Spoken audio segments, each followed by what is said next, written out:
Halo semua, salam hebat. Kembali lagi bersama saya Megumi Ondang, calon guru penggerak angkatan 10 dari Kota Tomohon. Saat ini saya akan memaparkan demonstrasi kontekstual modul 3.1 pengambilan keputusan berbasis nilai-nilai kebajikan sebagai pemimpin.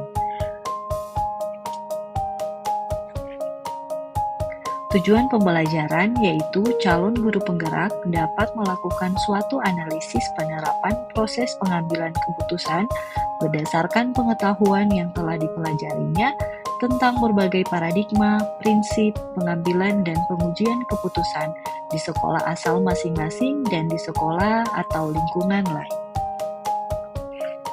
Kegiatannya berupa wawancara dengan pimpinan atau kepala sekolah. Berikut merupakan narasumber yang saya pilih. Yang pertama, Kepala SMP Lokon Santo Nikolaus Tomohon, yaitu Bapak Martinus Senduk, SSMPD. Yang kedua adalah Kepala SD Katolik Santo Fransiskus Saverius Kakaskasen, Ibu Magdalena Tulung, SPD.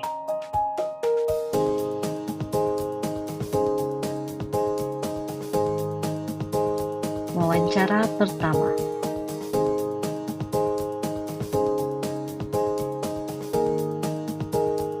Halo semua, kembali lagi bersama saya Megumi Ondang, calon guru penggerak angkatan 10 dari SMP Lokon Santo Nikolaus Tomohon, Kota Tomohon. Saat ini dalam pembuatan tugas saya tidak sendiri, saya bersama kepala sekolah saya. Ada baiknya saya beri kesempatan kepada Bapak untuk memperkenalkan diri. Halo, saya Martinus Senduk, Kepala SMP Lokon Santo Nikolaus, Sekolah Penggerak. Oke, terima kasih banyak Ya, Pak atas terima kasih. waktunya. Oke, saat ini saya akan mewawancarai Bapak. Ada Ya. beberapa pertanyaan yang ingin saya sampaikan. Boleh. Selama ini, bagaimana Pak Martin dapat mengidentifikasi kasus-kasus yang merupakan dilema etika atau rujukan moral? Ya, biasanya sih saya menggunakan kemampuan akal sehat saya untuk mengidentifikasi ada masalah etis, moral, apa saja yang terjadi dalam kaitan dengan satuan pendidikan yang saya pimpin, entahkah itu berkaitan dengan guru, staf, murid-murid, atau pemangku kepentingan lain, dan serentak sambil menggunakan kemampuan akal sehat saya juga selama ini menempuh cara-cara ya mencari tahu, misalnya duduk persoalan yang sebenarnya dari misalnya kasus atau problem tertentu yang terjadi terkait dengan guru, staf, atau murid-murid, atau bahkan pemangku kepentingan lain di satuan pendidikan yang saya pimpin. Singkatnya, saya mencari tahu seperti apa sebenarnya masalah yang terjadi, sehingga yang saya tempuh, saya tidak buru-buru untuk misalnya mengambil keputusan. Saya harus mengikuti apa atau apa yang saya harus lakukan. Jadi saya mempelajari dulu ya, dengan mengandalkan kemampuan akal sehat saya, dan yang kedua saya mencari tahu. Ya, misalnya kalau berkaitan dengan soal guru, saya memanggil berdialog dengan guru yang bersangkutan, juga ya, guru-guru lain yang saya tahu misalnya entah dalam kapasitas dia sebagai pejabat struktural tertentu di sekolah, atau yang saya tahu misalnya guru tersebut yang bermasalah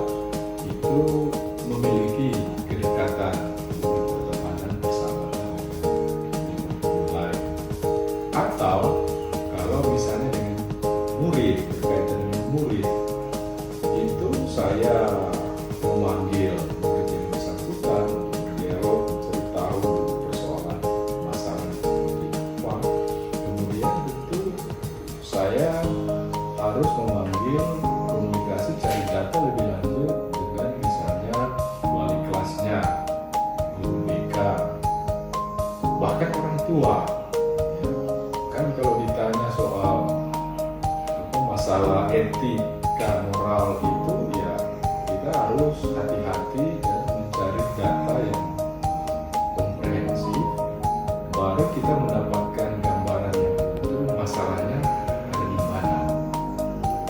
Nah, setelah itu dilalui, kurang lebih saya sudah mendapatkan gambaran yang utuh tentang permasalahan yang dihadapi oleh anggota satuan pendidikan, apakah itu guru, staf, atau murid. Kemudian saya berdiskusi lebih lanjut. Saya kan kalau di sekolah ada manajemen sekolah, di sekolah itu saya menawarkan tidak perlu menggunakan otoritas sebagai kepala sekolah untuk mengambil keputusan. Jadi ada proses katakanlah akuntabel yang harus saya lalui sehingga keputusan yang diambil itu benar-benar dapat dipertanggungjawabkan secara etik moral, etika moral. Kira-kira seperti itu yang selama ini saya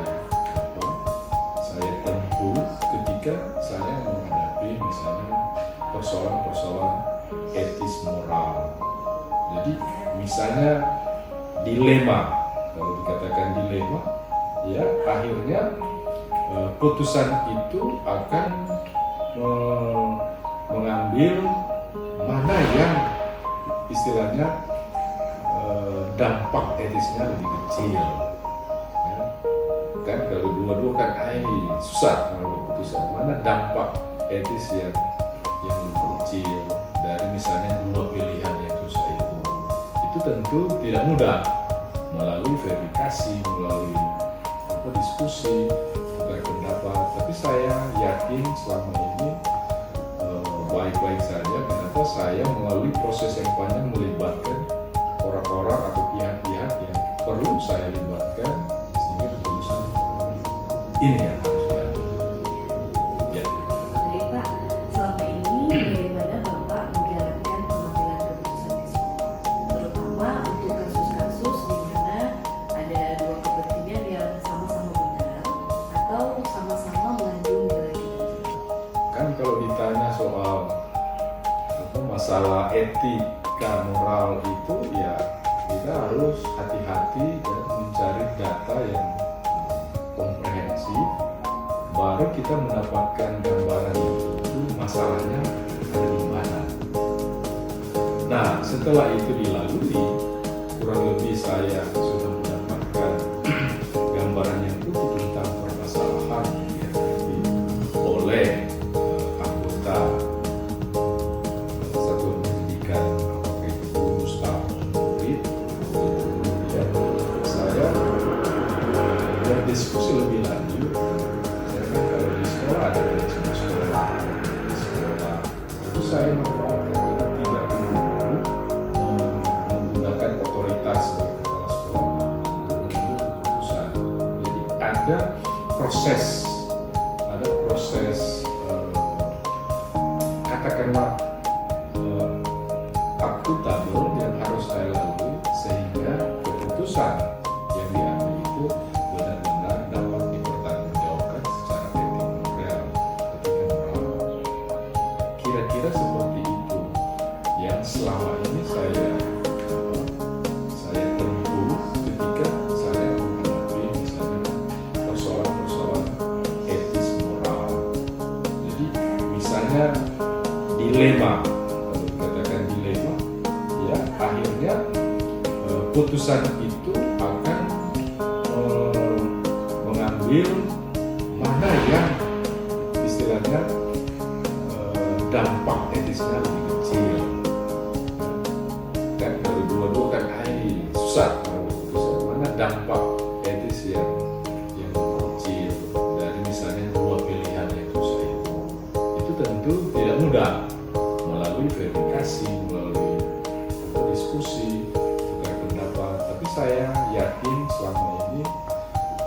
baik-baik saja, kenapa saya melalui proses yang panjang melibatkan orang-orang atau pihak-pihak yang perlu saya libatkan sehingga keputusan ini yang harus diambil. Baik Pak, berhubungan juga dengan pertanyaan pertama tadi. Nah, mungkin tadi sedikit Bapak juga sudah menyampaikan langkah-langkah ya. Ya. Di pertanyaan ketiga, langkah-langkah atau prosedur seperti apa yang biasa Bapak lakukan selama ini dalam pengambilan keputusan? Ya, saya mempelajari kasusnya dan itu kan hampir setiap hari ada saja masalah yang terjadi, apakah guru, apakah murid, atau antar murid, itu saya mempelajari. Biasanya kan kalau kejadiannya atau problem yang terjadi misalnya dialami oleh murid, ya saya akan mencari tahu. Biasanya kan kalau masalahnya pelik, dia akan sampai ke kepala sekolah. Nah, unsur-unsur yang terkait itu saya akan panggil gurunya kalau itu kejadian waktu pembelajaran, juga wali kelas. Jadi saya mencari tahu dari persoalannya dengan memanggil pihak-pihak yang terlibat di dalam masalah tersebut, kemudian guru-guru yang terkait yang kan biasanya sampai di kepala sekolah itu sudah diproses, sudah ada proses yang dilakukan. Itu saya panggil, saya menerima laporan, kemudian diskusi seperti apa untuk mengklarifikasi dulu persoalan seperti apa. Kemudian saya melibatkan, contoh misalnya sekolah kita kan SMP lokal, sekolah semi boarding school. Jadi saya biasanya melibatkan misalnya asrama paham, bahkan pimpinan asrama untuk kita menangani secara terpadu murid kita yang sama-sama ya, murid sekolah tapi juga dia murid yang tinggal di asrama. Nah, kita menangani bersama. Kalau masalah memang serius harus melibatkan orang tua, itu kita tempuh juga, itu tidak bisa putuskan ya, khusus di sekolah atau di asrama bersama-sama tapi harus memanggil orang tua. Jadi tergantung dari derajat masalah yang misalnya dialami siswa atau guru, saya pasti akan berdialog, berkonsultasi dengan pihak-pihak yang mesti saya ikut dengar seperti apa misalnya laporan mereka, seperti apa pendapat mereka, sehingga ini menjadi keputusan setelah dipertimbangkan matang-matang, setelah melalui proses yang dapat dipertanggungjawabkan. Sehingga sebenarnya kepala sekolah tinggal ya, istilahnya sudah mendapatkan masukan-masukan, tinggal menyimpulkan. Akhirnya sudah bahan untuk ambil keputusan itu sebenarnya sudah jelas. Tapi sekali lagi sambil melibatkan atau sambil menempuh langkah-langkah kita penelusuran, dialog untuk misalnya kita tahu persis masalahnya apa, akar masalahnya apa, kemudian langkah-langkah yang akhirnya tiba pada atau bermuara pada keputusan yang harus diambil itu benar-benar sahih dan dapat dipertanggungjawabkan. Baik Pak, nah mungkin juga yang Bapak sampaikan tadi itu bisa berkaitan dengan hal-hal apa saja yang selama ini Bapak anggap efektif dalam pengambilan keputusan pada kasus-kasus bullying ini. Mungkin penjelasan tadi juga sudah bisa menyimpulkannya apa Iya. hal yang menjadi yang Bapak anggap efektif. Ya. Jadi dari pengalaman saya, kepala sekolah itu instansi terakhir yang akhirnya kita akan simpulkan bahwa ini kepada kepala sekolah yang perlu lakukan setelah melalui proses proses yang cukup sambil melibatkan pihak-pihak yang perlu dilibatkan. Kalau murid, ya termasuk orang tua. Bahkan kalau dia pelik sekali, melibatkan misalnya pemerintah dalam hal ini dinas pendidikan, melibatkan komite sekolah. Kalau di sini sekolah yayasan, melibatkan pimpinan yayasan. Sehingga kepala sekolah sebenarnya fungsinya saya lihat fasilitator untuk mengklarifikasi masalah seperti apa, memfasilitasi supaya pihak-pihak yang perlu terlibat dalam proses dan pengambilan keputusan apa yang harus diambil itu dimainkan oleh kepala sekolah.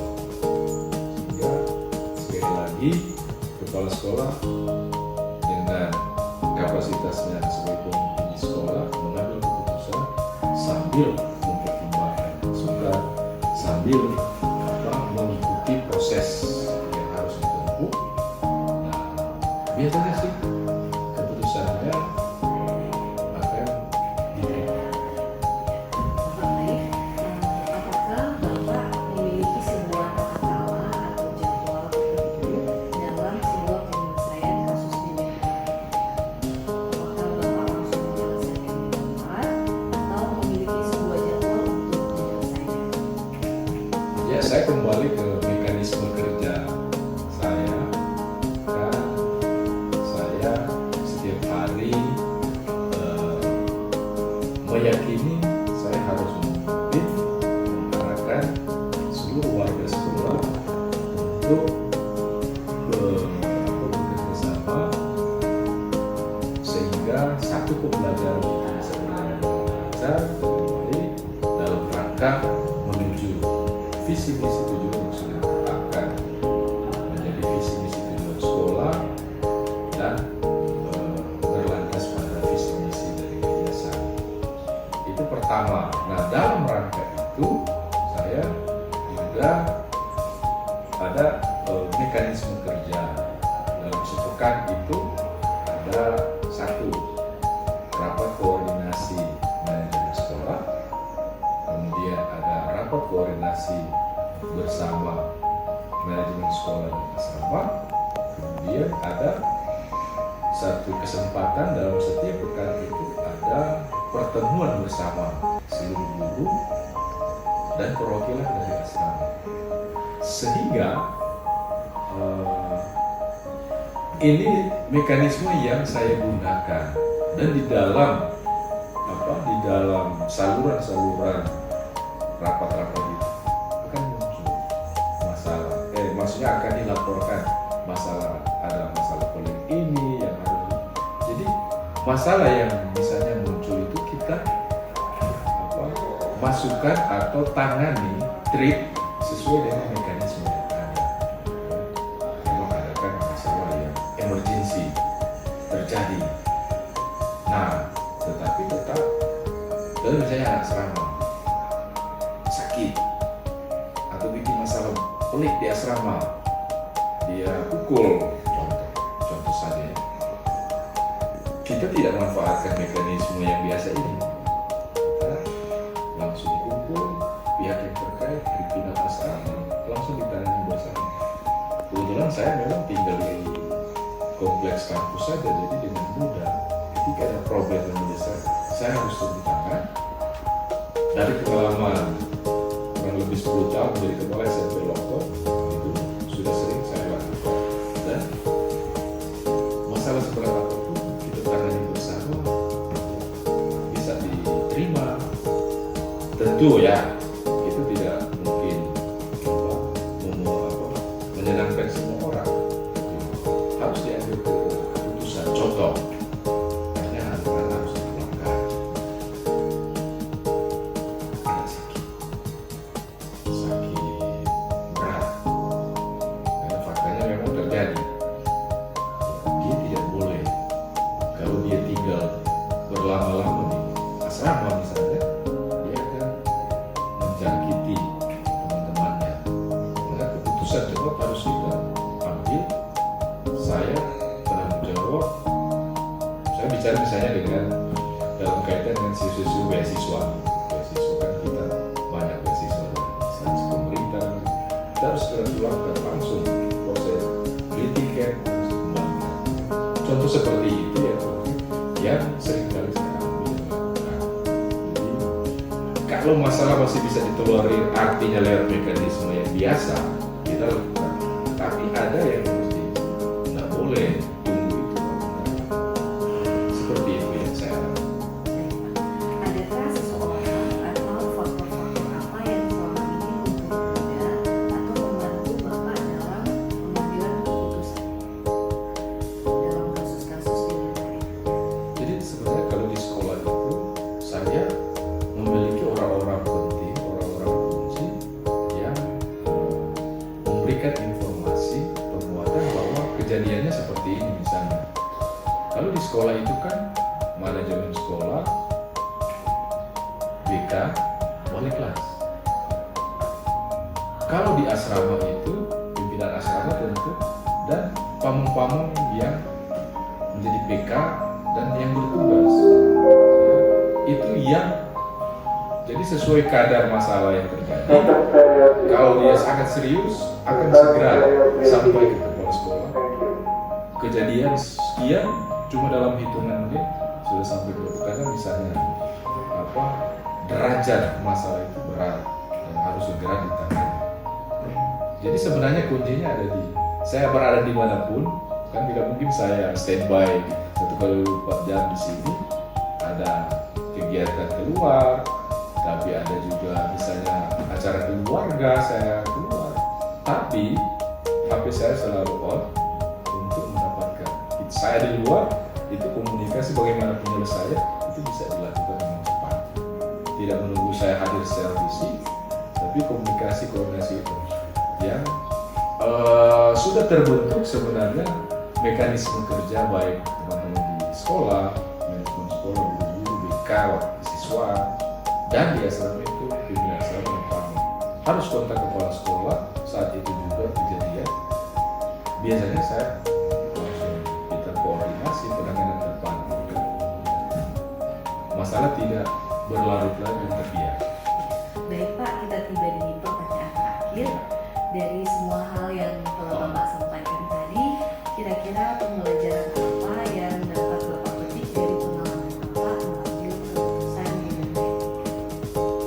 Soal dilema apalagi etika ini kita harus tangani atau sikapi dengan tenang. Dengan tenang. Saya mungkin tidak pernah atau belum sempat sampaikan di tanggapan wawancara tadi, tapi ada satu kekuatan yang saya hidupi selama ini, termasuk selama menjadi kepala sekolah. Setelah apa saja apalagi kuliah, saya biasanya ambil waktu tenang, saya berdoa, saya mohon kekuatan dari Tuhan melalui kuasa Roh Kudus untuk memberikan saya inspirasi apa saja yang harus saya lakukan dan sangat-sangat efektif dan mendapatkan kekuatan, mendapatkan inspirasi apa yang saya harus buat. Kepala sekolah harus mendayagunakan, memberdayakan orang-orang kunci yang ada di sekitar kepala sekolah. Dalam hal ini manajemen sekolah, kemudian tidak kalah pentingnya juga fungsi-fungsi sebagai misalnya kesiswaan, BK, wali kelas, itu perlu diberdayakan. Melalui mereka-mereka ini, kepala sekolah mendapatkan informasi, data yang utuh dan dapat dipertanggungjawabkan, sehingga juga menjadi masukan yang penting bagi kepala sekolah melakukan analisis, evaluasi, pertimbangan yang matang sampai misalnya tiba pada kesimpulan atau keputusan. Di samping itu ketika misalnya berkaitan dengan masalah kesiswaan dan murid yang bermasalah, itu juga melibatkan kepala sekolah, melibatkan pihak-pihak seperti orang tua, pimpinan yayasan yang terkait. Sebagai sekolah berasrama, kepala sekolah harus bangun team building dengan pimpinan asrama dan pamong-pamong. Karena apa? Karena murid atau sebagian murid kita adalah murid di asrama.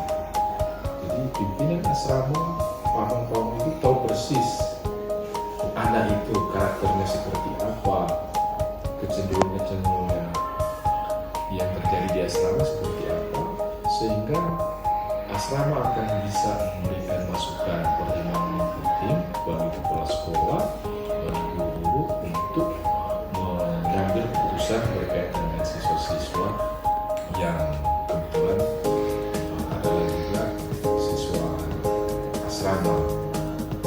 Memang di SMP Bogor ada sebagian tidak berasrama, tapi itu dari pengalaman saya itu sangat penting. Jadi memberdayakan orang-orang penting, orang-orang fungsi di sekolah dan di asrama. Juga kita sekolah diselenggarakan oleh yayasan, pimpinan yayasan terkait. Sehingga sekali lagi dari penjelasan sebelumnya, kepala sekolah menjadi fasilitator saja, karena dia mendapatkan masukan, pertimbangan dari pihak-pihak tersebut. Dan last but not least, saya mungkin tidak mengungkapkan dari tadi, menghadapi masalah apapun, apalagi yang pelik, saya selalu mengambil kesempatan untuk tenang. Saya berdoa mohon penerangan Roh Kudus, mohon berkat dari Tuhan untuk kiranya menguatkan dan mengarahkan sampai saya boleh mengambil keputusan yang terbaik yang bertanggung jawab. Demikian. Baik Pak, wawancara kita sudah selesai. Terima kasih banyak atas Terima kasih. waktu dan partisipasinya dalam pembuatan. Ya, terima kasih, sukses untuk CGP Ibu Megumi Onda. Terima kasih, Terima selamat kasih, pagi. selamat pagi. Wawancara kedua. Selamat pagi, halo semua, kembali lagi bersama saya Megumi Ondang, calon guru penggerak angkatan 10 dari SMP Lokon Santo Nikolaus Tomohon, Kota Pematang. Dalam video kali ini saya tidak sendiri, saya bersama salah satu kepala sekolah yang ada di Kota Tomohon. Ada baiknya saya akan mempersilahkan beliau untuk memperkenalkan diri. Silakan, Bu. Terima kasih. Nama saya Matia Renatuni, sarjana pendidikan, unit kerja SD Katolik Santo Fransiskus Xavierus Atas Kasih. Baik, terima kasih Bu atas waktunya yang diberikan kepada saya untuk wawancara. Akan saya mulai untuk wawancara. Pertanyaan pertama, selama ini bagaimana Ibu Kepala Sekolah dapat mengidentifikasi kasus-kasus yang merupakan dilema etika atau rujukan moral? Jadi untuk mengatasi kasus etika, dilema etika atau rujukan moral, memang terkadang kepala sekolah agak sulit untuk menangani hal-hal seperti itu. Tetapi memang untuk hal dilema etika itu sering terjadi kepada anak didik kami. Seperti halnya misalnya ada satu kasus di sekolah yang terjadi kali yang lalu, ada seorang anak yang memang sungguh-sungguh punya kemampuan, punya potensi. Waktu itu disertakan di dalam kegiatan FLS 2M, Festival Lomba Seni. Tetapi anak itu memang karena dia ada masalah di rumah, ada masalah dalam keluarga, sehingga masalah itu terbawa di dalam kegiatan anak. Sehingga guru-guru memang memutuskan, karena dia sudah dua kali diikut sertakan, dan kami dari pihak guru sebagai pendamping dari kegiatan FLS ini menyatakan kepada saya sebagai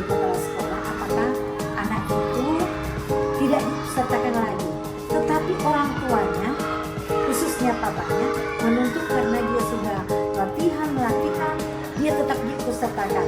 Memang dia punya banyak talent, luwes, tetapi kekurangannya dia banyak menghayal. Jadi banyak menghayal sehingga menyebabkan atau anak-anak yang lain sudah berlatih dengan baik, dia kadang-kadang banyak melakukan kesalahan karena tidak fokus dengan adanya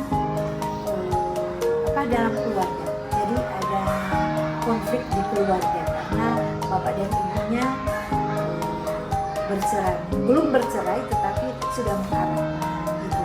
Jadi guru-guru bagaimana untuk mengambil keputusan, sedangkan guru pendamping sudah menyebut ibu tolong mesti ganti anak ini supaya betul-betul orang mewakilkan untuk melaksanakan untuk mengikuti FLS-UN, anak yang terampil, anak yang nyanak mau hilang-hilang itu maksudnya gimana ya, kalau dia melaksanakan itu gerakan tidak salah-salah, jadi seperti itu. Tetapi di dalam mengambil keputusan sebagai kepala sekolah bagaimana, sedangkan tuntutan orang itu harus memang ayahnya tahu bahwa dia memang sungguh-sungguh disertakan dalam kegiatan itu. Jadi ada dilema bagaimana untuk menyampaikan kepada anak itu untuk mengganti supaya dia tidak disertakan. Itu kan juga termasuk dalam tema etika. Jadi mungkin itu gambaran kasus yang ada di sekolah itu, contoh kasus yang terjadi. Oke, tadi Ibu sudah menjelaskan salah satu contoh. Nah, terus bagaimana itu dijalankan pengambilan keputusan di saat itu di sekolah Ibu, terutama untuk kasus-kasus di mana ada dua kepentingan yang sama-sama benar, ada kepentingan yang sama-sama mengandung nilai kebajikan. Memang untuk mengambil keputusan memang agak sulit untuk kepala sekolah, apalagi kedua-duanya benar. Jadi seperti itu.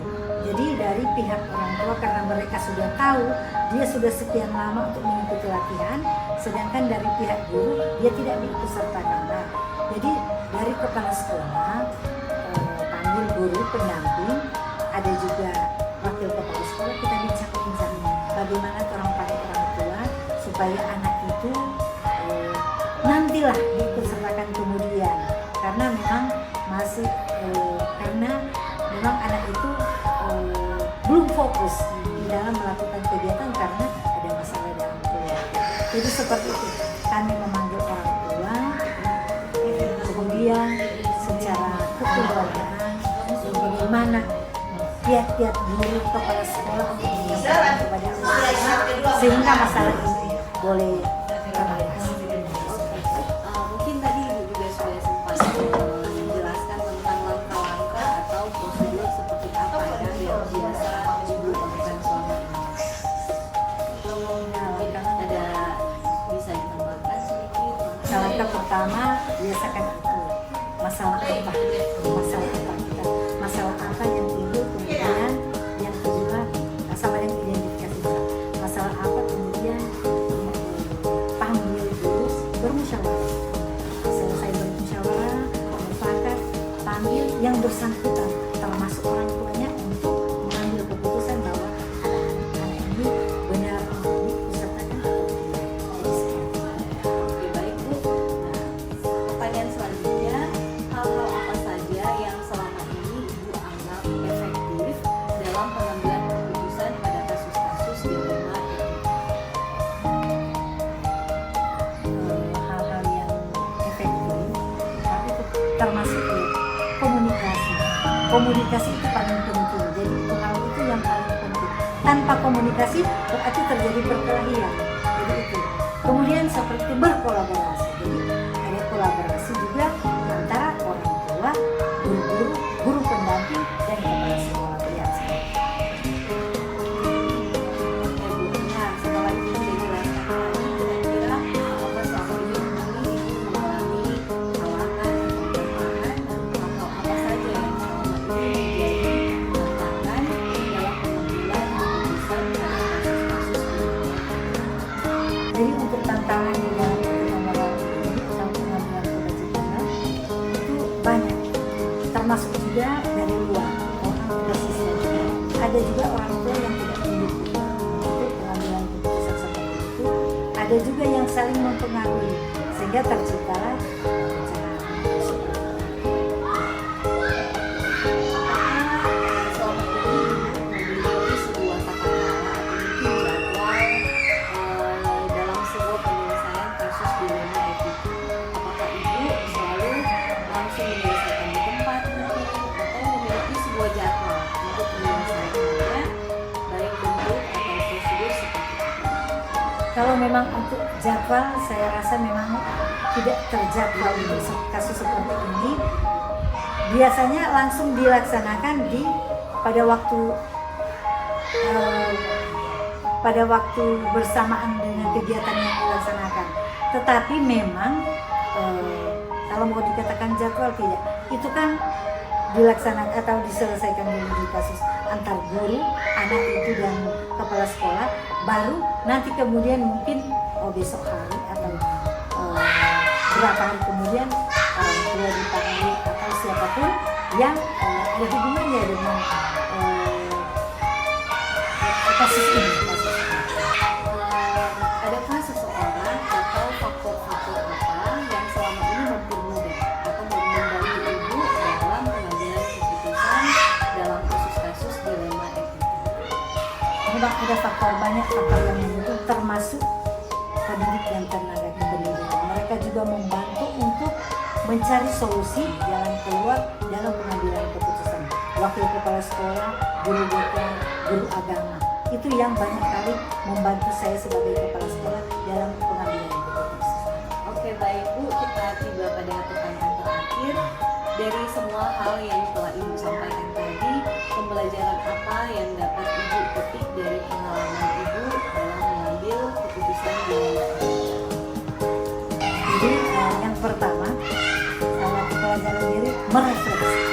Jadi sebagai kepala merefleksi, apakah keputusan itu benar untuk dilaksanakan atau tidak. Jadi kemudian yang kedua, bermusyawarah dengan siapa saja, termasuk sekolah, kalau di sekolah ada di BK, supaya betul-betul memang dapat teratasi.